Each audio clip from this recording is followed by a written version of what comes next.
नमस्कार, उत्तराखंड एक्सप्रेस आप देख रहे हैं। आपके साथ मैं हूं कंचन डोगरा नेगी। आज की सबसे बड़ी खबर आपको सबसे पहले बताएंगे, जहां पर मुख्यमंत्रियों के साथ पीएम मोदी वीडियो कॉन्फ्रेंसिंग एक बार फिर से करने वाले हैं। चौथी बार मुख्यमंत्रियों के साथ चर्चा करेंगे पीएम मोदी वीडियो कॉन्फ्रेंसिंग के जरिए। 3 मई के बाद कोरोना से निपटने की रणनीति पर चर्चा होने वाली है। लॉकडाउन में ढील दी जाए या इसको बढ़ाया जाए, इस पर भी चर्चा होगी। साथ ही मुख्यमंत्रियों के साथ लॉकडाउन की स्थिति पर चर्चा संभव है। गृह मंत्रालय की गाइडलाइन पर चर्चा होगी। कोरोना को लेकर कंटेनमेंट जोन बनाने पर बात होगी। लगातार बढ़ रहे मामलों से लॉकडाउन 3.0 का भी ऐलान किया जा सकता है। दूसरे राज्यों में फंसे हुए मजदूरों के भोजन और उनकी आजीविका पर भी बातचीत होना संभव है। रिजल्ट और नए एडमिशन पर भी गाइडलाइंस जारी हो सकती हैं। ग्रीन जोन के एरिया को मिल सकती है सशर्त छूट। तो वहीं वीसी में सीएम त्रिवेंद्र रावत भी होंगे मौजूद, यानी कि आज की वीडियो कॉन्फ्रेंसिंग में उत्तराखंड के मुख्यमंत्री त्रिवेंद्र सिंह रावत भी मौजूद रहेंगे।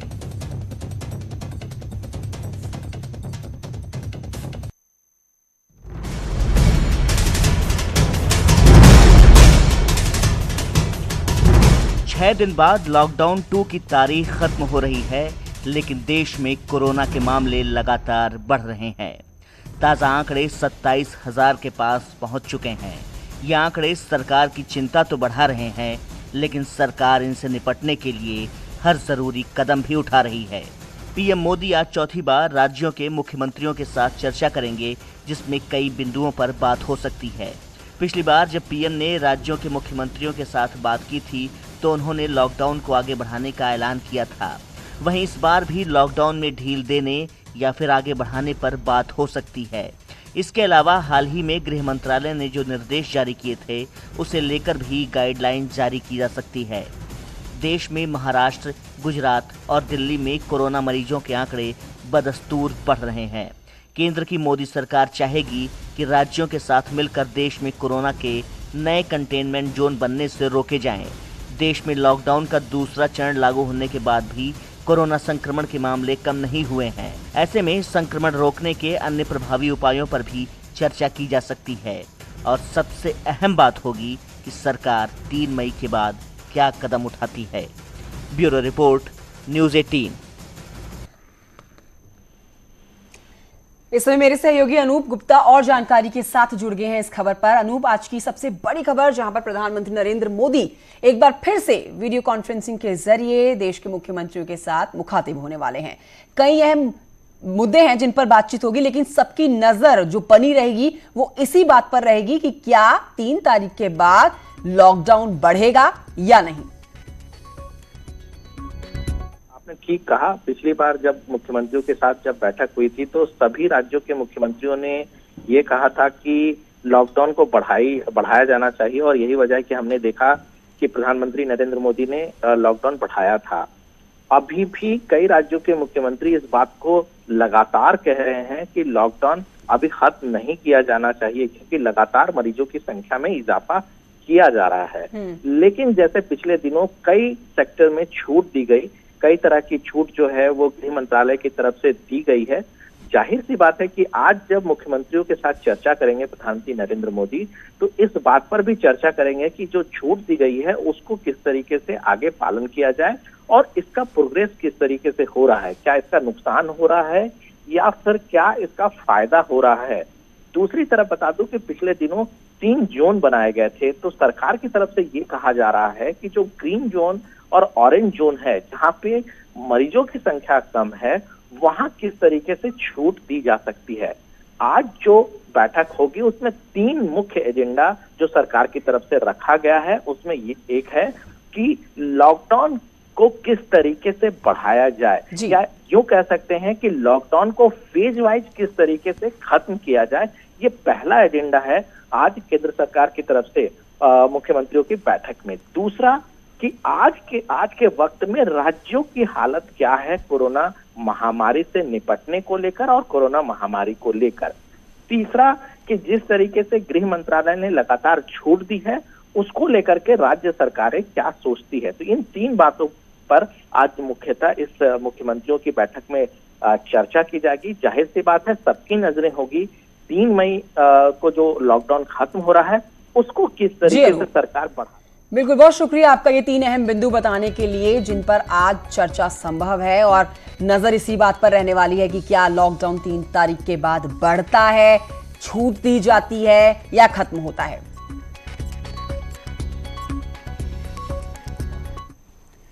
आइए आगे बढ़ते हैं और बुलेटिन में बात करते हैं उत्तराखंड से आ रही कोरोना पॉजिटिव अपडेट की। प्रदेश में कुल 3 नए मरीजों में कोरोना की पुष्टि कर दी गई है और अब उत्तराखंड में कुल केस जो हैं वो 51 हो गए हैं, जिसमें 28 रिकवर कर चुके हैं, 23 एक्टिव केस हैं। देहरादून में 16, हरिद्वार में 4, नैनीताल में 3 एक्टिव केस हैं। तो वहीं अच्छी खबर यह है कि प्रदेश के 10 जिलों में कोई केस फिलहाल नहीं सामने आया है। उत्तराखंड के 3 जिलों में कोरोना के 11 हॉटस्पॉट बनाए गए हैं। देहरादून जिले में 7, हरिद्वार में 3, नैनीताल में 1 कॉलोनी हॉटस्पॉट है। तो वहीं अगर जांच की बात करें तो 10 लाख की आबादी पर 455 लोगों की सैंपलिंग हो रही है। राज्य में औसत 28 दिन में पॉजिटिव केस 2 गुने हो गए हैं। तो उत्तराखंड से आपको हम कोरोना पर अपडेट दे रहे हैं। 3 नए केस सामने आए हैं, 3 नए मरीजों की कोरोना की पुष्टि इनमें कर दी गई है। अब कुल मिलाकर जो संख्या सामने बनती है वो 91 बनती है। उत्तराखंड में कुल केस 91 हैं।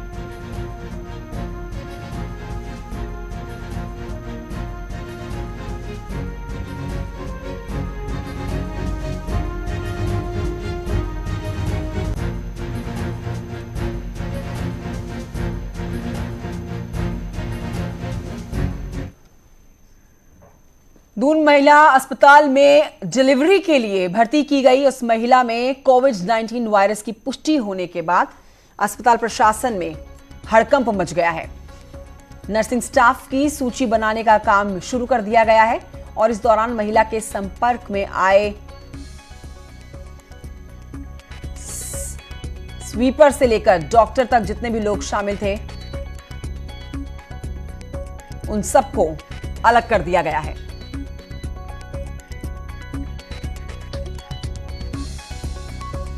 हमारे जो आज कोरोना पॉजिटिव आए हैं उन दोनों लोगों का चूंकि हॉस्पिटल में ही है तो उसका वहाँ पे उन्हें कंटिन्यूअस वहीं पे ही उनका अब आगे इलाज चलेगा और जो उनकी कांटेक्ट ट्रेसिंग है वो की जा रही है और उसके बाद फिर उन लोगों के भी टेस्ट किए जाएंगे।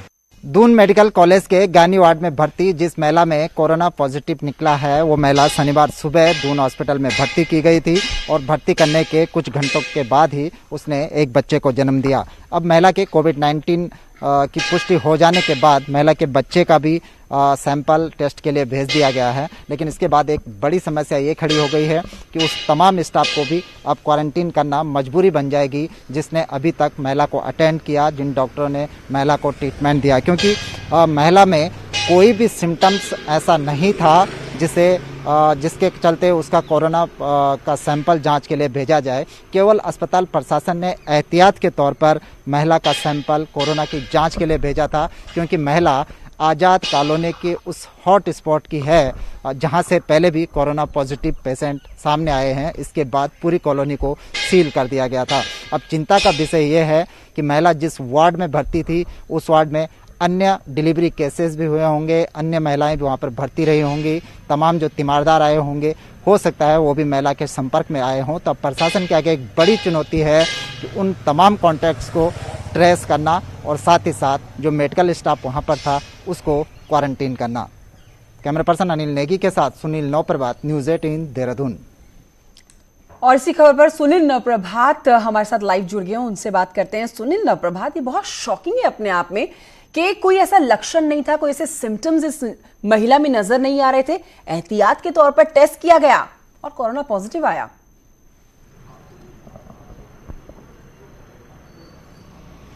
बिल्कुल कंचन, उत्तराखंड में अब लगातार ऐसे मामले देखने को मिल रहे हैं और यही एक बड़ी चिंता की बात है। खासकर उत्तराखंड में पहला जो केस कोरोना पॉजिटिव का आया था 15 मार्च को, एक ट्रेनी आईएफएस था और आपको आश्चर्य होगा ये जानकर कि ट्रेनी आईएफएस में भी ऐसे कोई लक्षण नहीं थे कि उसे कोरोना का उसका सैंपल लेना पड़ता। केवल इस आधार पर तब उनकी टेस्टिंग की गई थी कि वो स्पेन के दौरे से लौटे थे और चूंकि फॉरेन से लौटे थे, इस आधार पर उनका टेस्ट किया गया था और वो अचानक कोरोना पॉजिटिव निकल गए। ठीक इसी तरह से जो ये परसूता महिला थी उसका भी इसीलिए सैंपलिंग की गई थी कि वो आज़ाद कॉलोनी से आती थी और आज़ाद कॉलोनी से पहले ही कोरोना पॉजिटिव 4 केस सामने आ चुके थे। जब उसकी सैंपल रिपोर्ट आई तो ये देखकर डॉक्टर भी चौंक गए कि ये महिला तो बिल्कुल सामान्य थी, इसमें कोई भी लक्षण नहीं था। और अब उन तमाम कॉन्टैक्ट को ट्रेस किया जा रहा है, जो महिला के संपर्क में आए, जो नर्सिंग स्टाफ महिला के संपर्क में आया, ऐसे करीब 22 लोग अभी तक ट्रेस किए जा चुके हैं, उनको क्वारंटीन कर दिया गया है। और ऋषिकेश एम्स में भी कंचन ठीक ऐसे ही मामला आया, वहाँ पर भी करीब 24 के आसपास जो स्टाफ है, करीब 6 डॉक्टर हैं, उनको क्वारंटीन कर दिया गया। तो लगातार ये समस्या बढ़ती जा रही है कि जिस तरह से कोरोना अपना रूप बदल रहा है, जिस तरह से उसके लक्षण अलग अलग प्रकार से देखने को मिल रहे हैं। अभी तक सामान्य तौर पर यह था कि आपको खांसी आएगी, फीवर आएगी, हाथ पैरों में दर्द होगा, लेकिन अब कई केसेस में ये देखने को मिल रहा है कि ऐसा कोई भी सिम्टम्स सामने नहीं आ रहा है। और जब आप उसका कोरोना सैंपल ये वाकई में सुनील नवप्रभात चिंता का विषय है। और जैसा कि आपने ये 22 लोग बताए हैं जो महिला के संपर्क में आए थे और उनको अब क्वारंटाइन किया जाएगा, लेकिन ये 22 एक सही आंकड़ा नहीं हो सकता, क्योंकि एक प्रेग्नेंट लेडी जो अपने घर से अस्पताल पहुंचती है बहुत सारे लोगों के संपर्क में आती है।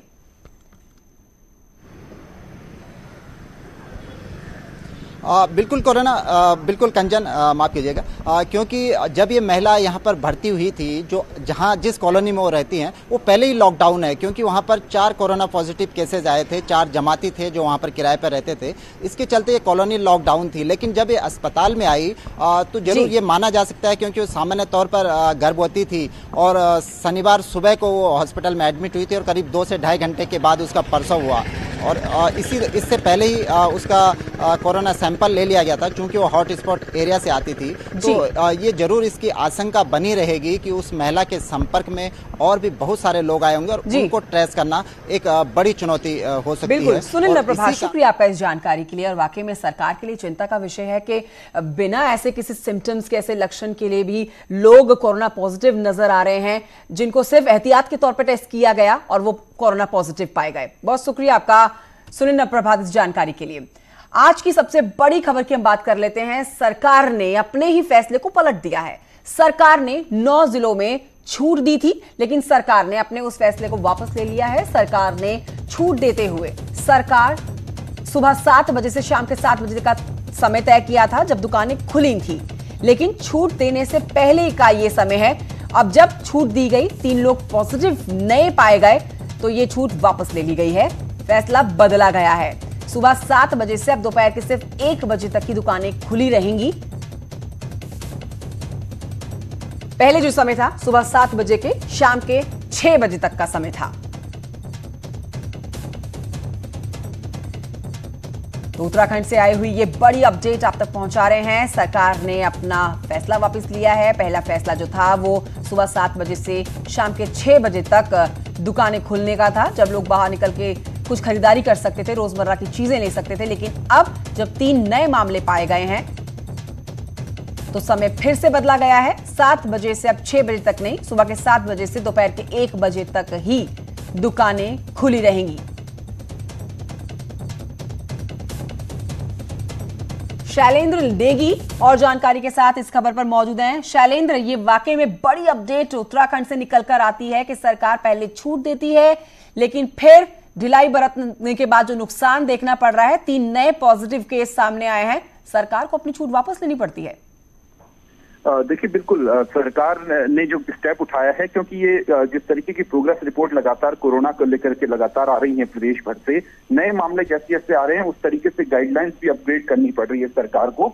और यही वजह है कि सुबह जो फैसला सरकार ने लिया था सुबह के वक्त, तो उसको शाम होते होते बदलना पड़ा, क्योंकि कोरोना के 3 नए मामले डिटेक्ट हो गए, जिसके बाद राजधानी देहरादून में बड़े मामले आए। तो इसके बाद सरकार को अपनी गाइडलाइन में उस तरीके से बदलाव करना पड़ा। और विशेषकर जो पहाड़ के जिले हैं जिनको हम ग्रीन जोन में रख रहे हैं, वहां पर भी टाइमिंग को लेकर के बदलाव करना पड़ा, क्योंकि प्रधानमंत्री का मैसेज बेहद साफ था कि आप कंट्रोल करके चीजों को करिए। उसके बाद मुख्यमंत्री ने ये स्टेप उठाया और अधिकारियों से बात की कि आप खुली छूट न देते लोगों को, क्योंकि कई जगह से लॉकडाउन के उल्लंघन की खबरें भी आ रही थी। और जब गृह मंत्रालय ने केंद्रीय गृह मंत्रालय ने एक एडवाइजरी जारी की थी, तो बिना आदेश के ही जो जगह जगह दुकानें थी वो जिलों में खुलने लग गई थी।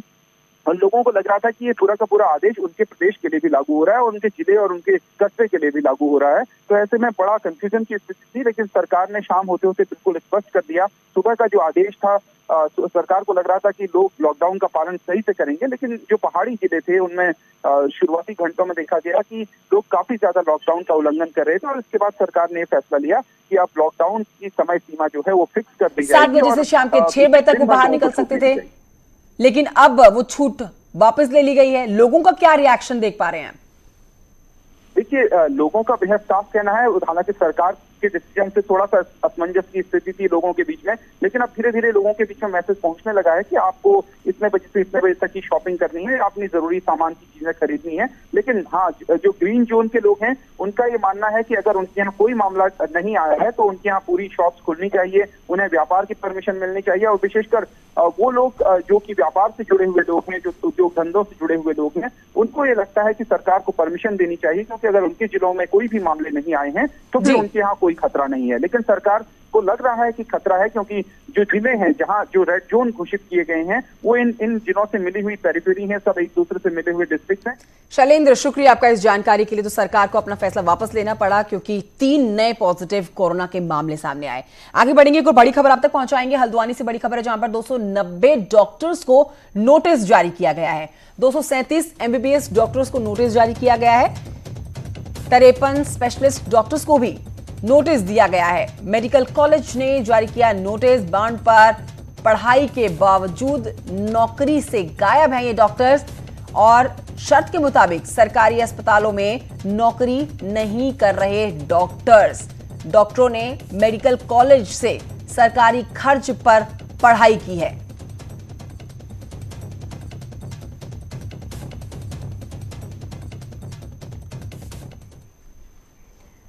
और इसी बड़ी खबर के साथ एक छोटे से ब्रेक के लिए यहां रुकना होगा, जल्द लौटेंगे।